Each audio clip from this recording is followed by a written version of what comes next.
Toi aussi, t'as l'impression que depuis que tu es né, tu n'as jamais trouvé de réelle passion? Une véritable passion, une activité que tu pourrais faire toute ta vie. Et toi aussi, je parie que tu as testé un tas de trucs, que ce soit le foot parce qu'on t'a inscrit quand tu étais jeune dans un club de foot, ou encore l'équitation parce que j'ai pas trouvé d'exemple plus cliché pour les filles. Tu t'es sûrement dit, petit, que tu ferais ce sport toute ta vie, que tu le kifferais tout le temps, et donc peut-être que tu deviendrais professionnel dans ce dernier. Mais à l'heure actuelle, tu te rends compte finalement que ce n'est plus vraiment le cas, et que cette passion, c'est juste une activité que tu fais à côté, ou bien quelque chose que tu fais avec des potes, mais sans eux, t'as plus trop envie de la faire, tu vois ce que je veux dire. Et ces activités, tu t'es dit je les mets de côté, que ce soit pour le taf, pour la prépa, pour l'école, ou parce que t'as un Everest à gravir, hein. Il y en a, ils ont ce type de problème-là en ce moment.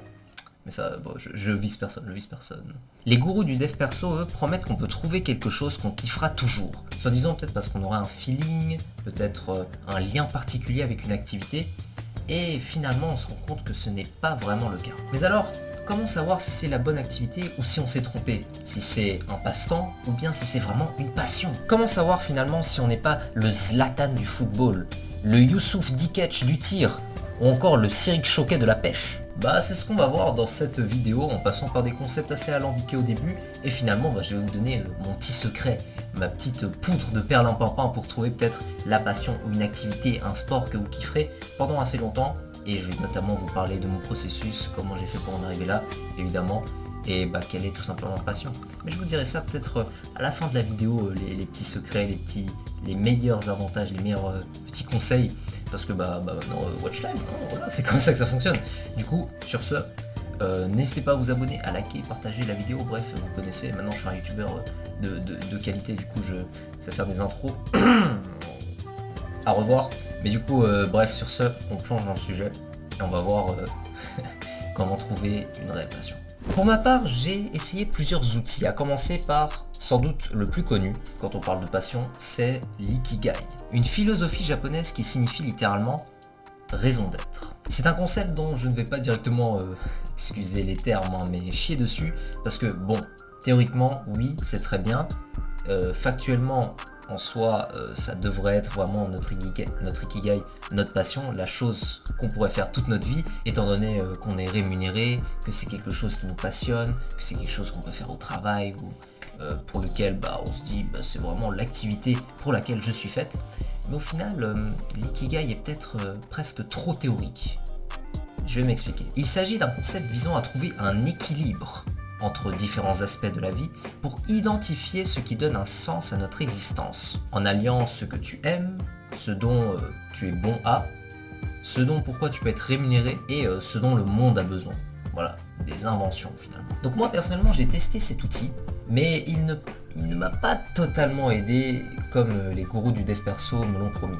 Parce qu'en fait c'est difficile de trouver une activité pour laquelle on pourrait vraiment ne pas se faire chier et toujours la faire, sachant qu'au final on n'est peut-être pas le meilleur dedans, c'est quelque chose dont le monde n'a pas vraiment besoin, donc c'est assez égoïste comme activité, ou tout simplement on n'est pas un sportif de haut niveau, on n'est pas parmi le top mondial, donc on ne se démarque pas, et donc c'est difficile d'en vivre. Alors étant donné que l'ikigai ne fonctionnait pas pour moi, après vous pouvez essayer cet outil, n'hésitez pas à me dire dans les commentaires si vous avez essayé cet outil et si finalement ça vous a aidé ou non, parce que moi personnellement non, mais ça m'aura quand même un petit peu dirigé sur un chemin qui pour le coup était pas mal. Mais pour ma part, je me suis dit, je vais essayer de quelque chose d'un petit peu plus concret. Et c'est en regardant une fois, durant une récréation, un de mes potes jouer au basket, que je me suis dit que peut-être là je tenais un truc, et non un turc comme Youssouf Diketch comme on l'a dit avant. Alors j'ai essayé de jouer avec eux, et j'adorais ce sport, sincèrement. Mais malheureusement, je ne pourrais jamais devenir professionnel en raison de ma taille, car c'est aberrant comme je suis petit et je n'étais pas le meilleur, je n'avais pas les meilleurs handles, et dans les autres vidéos, vous aurez vu, je suis peut-être pas extrêmement chaud. Donc c'est difficile de se démarquer avec le basket. Et encore, c'est pas le premier sport que j'ai kiffé. Car oui, j'ai toujours été un sportif, mais j'ai jamais été parmi le top niveau des sportifs. Jamais été le meilleur dans un sport, en tout cas dans une classe, ou bien que ce soit en général. Quand j'étais mioche, je voulais être un athlète, ou un joueur de hockey comme mon père. Parce que du coup je me suis dit, étant donné que mon père faisait du hockey sur glace, peut-être que je pourrais faire pareil. J'ai pas une tête à faire du hockey sur glace, je vous l'accorde. Mais ouais, mon daron était un pro de hockey sur glace et du coup je me suis dit pourquoi ne pas faire pareil. Je me suis dit peut-être que vu que j'ai la DNA d'un joueur de hockey, je serais peut-être apte physiquement à percer dans ce sport. Non, bah non. Regardez-moi, non. Pas encore. J'étais un technicien hors pair dans plusieurs sports. Et je parie que toi aussi, il y avait sûrement une activité dans laquelle tu te démarquais. Un sport dans lequel tu étais mieux que les autres, ou du moins parmi le top 3 de ta classe, tu vois. Ça peut être parce que c'est une activité dans laquelle tu consacres beaucoup de temps, parce que tu fais un club, enfin parce que tu fais partie d'un club, ou parce que c'est quelque chose que tu apprécies faire avec tes potes, et du coup, bah, tu deviens de plus en plus chaud. Carrément, tu deviens un pseudo-expert dans ce domaine. Et moi, pour le coup, c'était ce qui m'arrivait au début avec le foot. Je n'ai jamais fait partie d'un club, mais je m'entraînais et je jouais avec des potes, et du coup, je devenais de mieux en mieux. Et j'avais, je pense, le niveau pour faire partie d'un mec qui est dans un club de foot. Mais moi, étant donné que j'étais plus un mec qui aimait faire des dribbles et pas forcément marquer et tout ça, je faisais ça pour le kiff. Un peu comme Ronaldinho du coup au football, ou bien Iverson au basket, enfin genre vraiment juste les handles et puis les dribbles quoi. C'est ce que je kiffe le plus. Donc le sport est une excellente manière de trouver une passion. Mais il ne faut pas confondre passion et passe-temps comme je l'ai dit au début de la vidéo. Un passe-temps c'est juste quelque chose que tu fais à côté. Genre après les cours, tu te dis, bon bah là, je vais au club de foot, mais je fais ça à côté pour soit m'entretenir physiquement, soit parce que j'y suis inscrit, parce que mes parents m'ont dit, je vais faire un petit sport.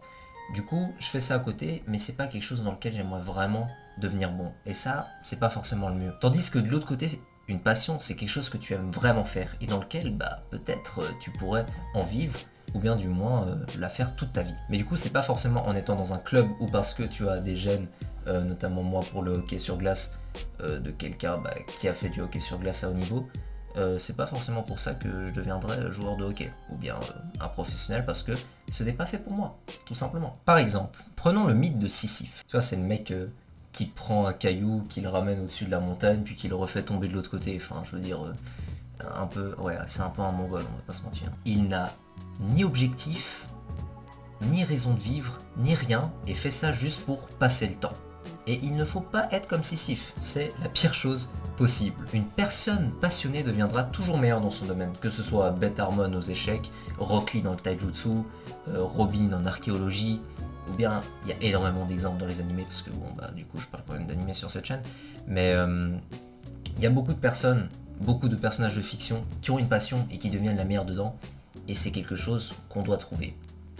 Peut-être soit l'ikigai, ça peut nous aider, nous orienter sur une piste, mais il faut pas que ce soit un passe-temps non plus. Un autre exemple, autre que le sport, ce serait par exemple le montage vidéo, ou bien la création de contenu en ligne, c'est possible aussi. Prenons l'exemple de Michou.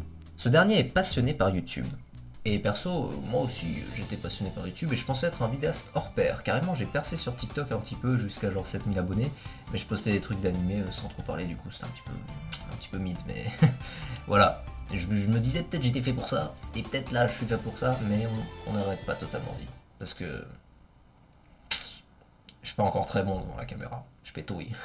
Entre temps, je jouais aussi, comme tout le monde, entre 2017 et 2020, à Fortnite. J'adorais ce jeu et je passais mon temps dessus, et en même temps j'apprenais un petit peu le trading et les crypto-monnaies à côté. Parce que après ce moment-là, en fait, j'étais rentré d'un voyage à Saint-Tropez, et j'avais vu un mec sur un yacht, et il était en train de parler de crypto-monnaies, et il avait pas l'air très content, parce qu'en gros, c'était le moment où il y avait le crash du Terra Luna, et je pense qu'il a perdu pas mal d'argent dans ce stablecoin, mais bon, force à lui. Tout ça m'a permis de justement voir la différence entre un passe-temps et une passion, parce que Fortnite finalement c'est un passe-temps, je compte pas devenir bon dedans, et ça ne fait que perdre mon temps après des autres problèmes de dopamine, d'addiction, de trucs, mais la finance c'est quelque chose qui m'intéresse vraiment. Je suis pas forcément passionné dedans, mais c'est quelque chose dans lequel j'aimerais bien devenir meilleur, cultiver mon intérêt dedans, ou même parler sur cette chaîne YouTube, tu vois. Mais alors, comment être certain de dénicher la perle rare? Ne pas avoir fait une erreur ou bien d'être allé sur la mauvaise piste. Surtout, je pense que c'est le plus gros conseil, il ne faut copier personne. Soyez autodidacte. Chacun adore sa propre activité. Moi au début, du coup, c'était le football. Ensuite, c'est devenu le basket et d'autres sports. Pour finir, c'était le badminton. Maintenant, c'est surtout le badminton que je kiffe, mais bon, je peux pas le faire tout seul. D'ailleurs, j'ai un filet chez moi, on peut en faire quand vous voulez. Why not? Sinon, j'ai des potes où c'est plutôt l'escalade ce qu'ils kiffent, c'est plutôt la natation ou bien d'autres sports, ou encore les échecs. J'avais quelqu'un avec qui je jouais beaucoup aux échecs et il voulait carrément devenir chaud dedans. Il faisait des concours et tout, mais finalement, je pense pas que ce soit vraiment devenu quelqu'un de très bon dedans. Et c'est difficile d'en vivre d'ailleurs. Donc ça aussi c'est plus un passe-temps et c'est pas quelque chose finalement dans lequel il pourrait vraiment s'épanouir, je pense. En tout cas, ce qui était sûr, c'est qu'il fallait être ouvert à tout et à tout le monde pour découvrir sa passion. Essayez plusieurs choses, même les activités que seul le geek un peu chelou de ton lycée. C'est moi le geek un peu chelou du lycée qu'on retrouve sur YouTube après.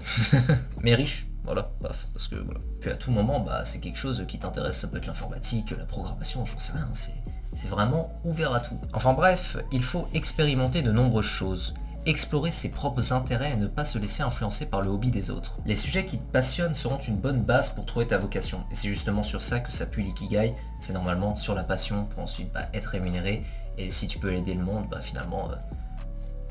tout va bien, c'est magnifique. D'ailleurs, l'intérêt et la curiosité dans un domaine te poussent à te spécialiser et à maîtriser l'art de ce domaine en question. Ça pourrait même être ton domaine de prédilection, mais pour moi, c'était pas le cas. Du coup, cultive cet intérêt, nourris-le, forge-le et perfectionne-le jusqu'à trouver ce qui te plaît vraiment. Une passion ne se crée pas, mais elle vient de l'intérieur, elle se développe. Même si tu t'aperçois que ce n'est pas le bon domaine dans lequel tu te spécialises, bien que tu étais intimement convaincu que c'était cette activité, même sur plusieurs mois tu disais bah c'est ça fait plusieurs mois je la fais, c'est sûr j'adore ce truc et je pourrais toujours par exemple faire du basket ou n'importe quoi.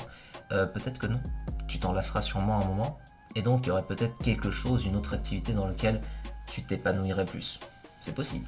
Ou peut-être tu fais juste un break, c'est également possible. Du coup, si c'est le cas, ne te plains pas et accepte le fait que ce n'est pas conçu pour toi. Ce processus de recherche est long et chaque sport ou activité dirait quelque chose sur toi. Amor fati, comme on dit. Finalement, j'adore une citation de l'entrepreneur Jean-Claude Bideville. Et du coup, c'est un mec suisse qui est spécialisé dans l'horlogerie et qui est devenu riche grâce à ça. Et ce dernier disait, pour trouver ta réelle passion, il faut regarder ce avec quoi tu jouais enfant. Qu'est-ce que c'est devenu aujourd'hui? Personnellement, moi quand j'étais petit, je jouais avec des voitures. Du coup, je pensais que ma passion c'était les Bugatti, ou genre les voitures cars, des trucs comme ça. Les trucs bien riches, voilà, bref. Non, au final, pas du tout. C'était que quand j'étais petit. Mais c'est parce que à côté, en parallèle de ça, je jouais à d'autres choses qui m'intéressaient plus. C'était notamment les Lego ou les cartes Pokémon, avec lesquelles je pouvais créer des choses. Du coup, invitation à la créativité. Ou bien de l'autre côté, les cartes Pokémon, c'est le fait de collectionner. Et aujourd'hui, ça collectionne les cryptos. Nice, nice work. Alors justement, il avait pas totalement tort. Il avait pas totalement tort, mais c'est un processus long pour trouver sa passion. Et en ce moment, moi je dirais que c'est la finance, les crypto-monnaies, parce que je suis intéressé dedans. Mais sinon, en termes de sport, c'est le badminton ou le basket. Mais là encore, il y en a peut-être un des deux, c'est un passe-temps, je ne sais pas. Pense à ce avec quoi tu jouais quand tu étais enfant. Brainstorm ou trouve un bon souvenir lié à cet objet. Après tout, nous sommes des enfants qui grandissions trop vite, mais nous restons des enfants de notre manière d'apprendre et de travailler. Explore différentes pistes, mais souviens-toi que tous les chemins mènent à Rome.